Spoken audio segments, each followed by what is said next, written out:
CIA के pilot ने Iran की जानिब से इसराइल पर फायर किए जाने वाले मिसाइलों की वीडियो रिकॉर्ड कर ली। कौमी एयरलाइन के पायलट ने ईरान की जानिब से इसराइल पर फायर किए गए मिसाइलों की दौरान परवाज वीडियो रिकॉर्ड कर ली। तफसीलात के मुताबिक गुज़िश्ता शब जेदा से पाकिस्तान आने वाली कौमी एयरलाइन की परवाज सऊदी अरब की फजाई हदूद से गुजरी तो ईरानी मिसाइलों की खेप दमाम सिटी से गुजर रही थी। कौमी एयरलाइन के पायलट ने वीडियो सऊदी फजाई हदूद में अपने तैयारे के कॉकपिट से बनाई।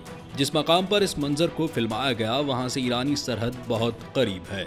हवाईबाजी पर नजर रखने वाले माहिरीन के मुताबिक फजा में मौजूद तैयारों को बैलिस्टिक मिसाइल से कोई खतरा नहीं होता, क्योंकि ये अपने हदफ की जानिब बुलंदी पर परवाज करते हैं।